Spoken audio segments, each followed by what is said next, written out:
Hello to all my viewers and listeners.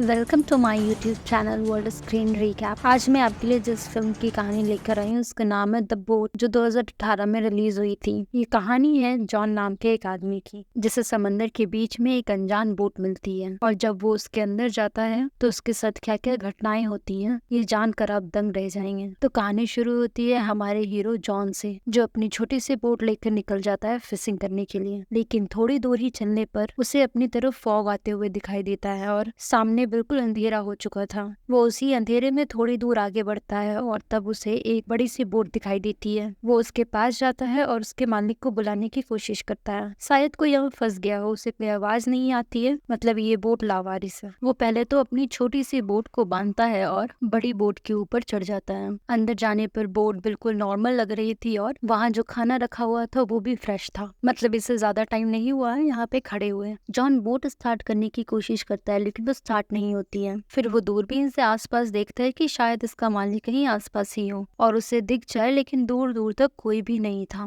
वो radio पर भी कंट्रोल रूम में मैसेज भेजता है, एक अबैंडन बोट यहाँ फंसी हुई है, अगर मुझे कोई सुन रहा है तो प्लीज जवाब दे। लेकिन कोई जवाब नहीं आता है। ये सारी चीजें करने के बाद वो दोबारा डेक पर जाता है। अब वहाँ पहुंचकर उसके होश उड़ जाते हैं क्योंकि उसकी छोटी बोट वहाँ से गायब थी। अब वो मैप में देखने की कोशिश करता है कि आखिर वो किस जगह पे फंसा हुआ है, पर उसे कुछ भी पता नहीं चलता है क्योंकि आसपास सिर्फ पानी ही पानी है। इसलिए वो दोबारा इंजन रूम में जाता है और उसे ठीक करने की कोशिश करता है और अब यहाँ पर उसके छूते ही इंजन स्टार्ट हो जाता है। तो यहाँ एक चीज थी जो उसके साथ अच्छी हुई, वो एक बार फिर से कंट्रोल रूम से कांटेक्ट करने की कोशिश करता है, लेकिन फिर से उसे नाकामी हाथ लगती है। अब थोड़ी ही देर में उसे टॉयलेट लग जाती है और वो सोचता है चलो नीचे जाने की क्या जरूरत है और यहीं ऊपर टॉयलेट कर लेते हैं। जैसे ही वो टॉयलेट करने की कोशिश करता है उसे जोर का धक्का लगता है और वो बोट से गिरने ही वाला था, लेकिन सही समय पर वो बोट को पकड़ लेता है और समुद्र में गिरने से बच जाता है। लगता है ये बोट नहीं चाहती कि वो बोट के ऊपर टॉयलेट करे और उसे गंदा करे, इसलिए शांति से वो नीचे बाथरूम में टॉयलेट करने चला जाता है। लेकिन यहाँ एक मुसीबत कम नहीं हुई थी कि दूसरी आ जाती है। बाथरूम का गेट अंदर से लॉक हो गया था और खुलने का नाम ही नहीं ले रहा था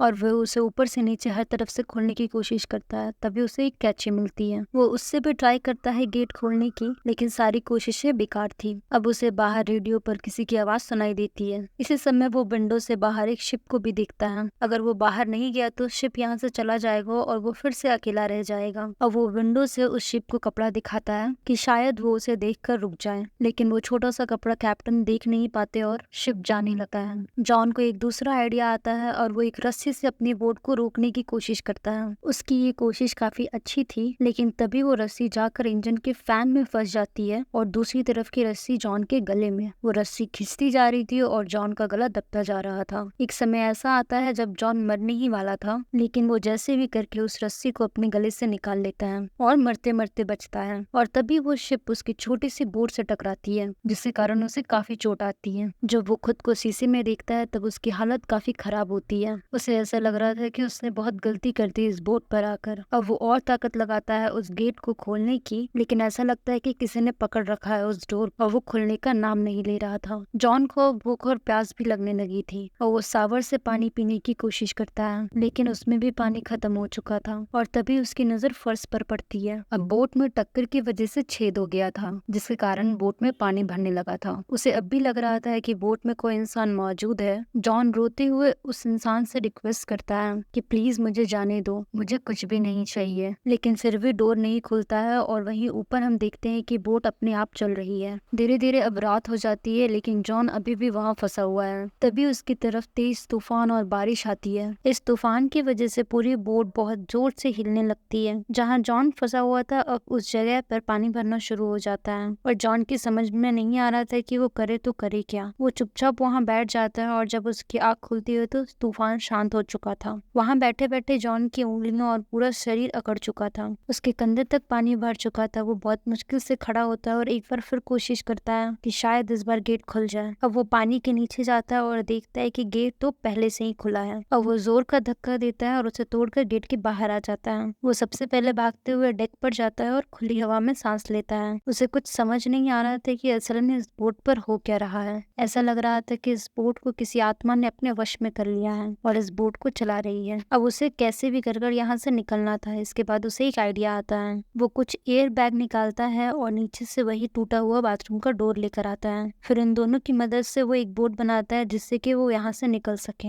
अब बोट तो बन गई थी लेकिन रास्ते के लिए कुछ खाना भी चाहिए था, तो वो बोट से कुछ खाने का सामान लेता है और वो अपनी छोटी सी बोट फिर से उस बड़ी वाली बोट से बांध देता है ताकि उसके साथ साथ वो यहाँ से निकल सके। लेकिन जैसे ही वो अपनी छोटी वाली बोट पर बैठता है, बड़ी वाली बोट वहीं खड़ी हो जाती है। वो हिलने का नाम ही नहीं ले रही थी। ऐसा लग रहा था कि बोट नहीं चाहती थी कि जॉन वहां से जाए। वो कई घंटों तक उसी राफ्ट पर बैठा रहता है कि बोट अब चलेगी, बोट तब चलेगी, लेकिन वो चलती ही नहीं है। और जॉन को भी समझ आ जाता है कि उसे इस बोट से निकलना होगा, इसलिए वो वापस बड़ी वाली बोट पर आ जाता है और सबसे पहले भरे हुए पानी को बाहर निकालता है। लेकिन इसमें बहुत टाइम लग रहा था, तो वो मोटर को भी ठीक करता है जिससे तेजी से पानी निकल रहा था।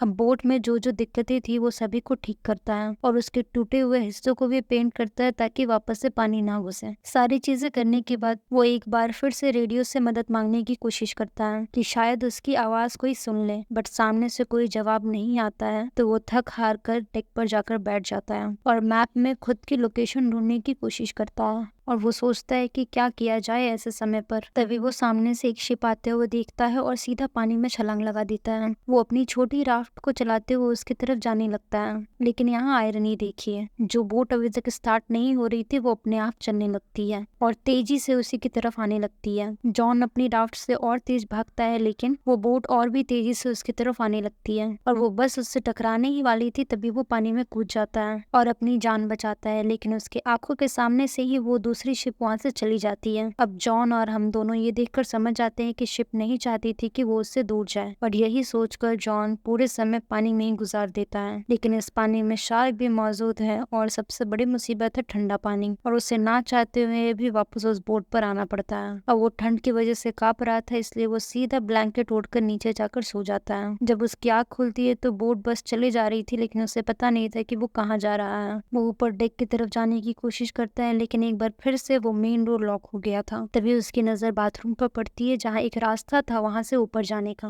वो वहां से बाहर निकलने की कोशिश करता है, लेकिन तभी वहां से एंट्री का रास्ता बंद हो जाता है। मतलब जॉन अब पूरी तरीके से इस छोटी सी जगह पर फंस चुका है। तभी वो बोट पूरी रफ्तार से भागना शुरू कर देती है। जॉन इधर से उधर गिरने लगता है और उसके सर में, हाथ में, हर जगह चोट लगना शुरू हो जाती है। लेकिन तभी बोट की स्पीड स्लो होती है और गेट भी खुल जाता है। जब वो बाहर निकलता है तो बोट एक शहर के पास आकर रुकी थी। जॉन फौरन भागते हुए किनारे की तरफ जाता है और एक आयरन रॉड उठा लेता है। उसे लग रहा था कि कोई आदमी यहीं छुप कर इस बोट को चला रहा है और उसी ने जॉन को किडनैप किया है। लेकिन बहुत देर छानबीन करने के बाद उसे वहाँ पर कोई भी नहीं मिलता, तो जॉन वापस से बाहर आता है। लेकिन अब जो वो देखता है उसे देखकर उसके होश उड़ जाते हैं, क्योंकि वो बोट जॉन को किनारे पर छोड़कर वापस अपने आप वहाँ से जाने लगती है। उसे समझ आ जाता है कि जरूर कोई शक्ति इस बोट को चला रही है और वो बोट फिर से अपने नए शिकार पर निकल चुकी थी। जॉन उस शहर की सबसे ऊंची जगह पर जाता है और समुंदर को देखता है और फिर से यहाँ से वापस निकलने की कोशिश करता है, लेकिन घूम फिर कर फिर से वहीं आ जाता है। तभी वहाँ उसे अपनी बोट मिलती है जिससे वो समंदर में गया था मूवी की शुरुआत में, लेकिन वो फिर से वापस किनारे पर आ गई है। अब उसकी बोट किनारे तक कैसे आई और उस बड़े वाले बोट में क्या था, इसी सस्पेंस के साथ ये कहानी यहीं खत्म हो जाती है। तो आप कमेंट सेक्शन में जरूर बताएं कि आपको ये कहानी कैसे लगी। तो फिर मिलेंगे एक और नई कहानी के साथ, तब तक के लिए बाय बाय, टेक केयर।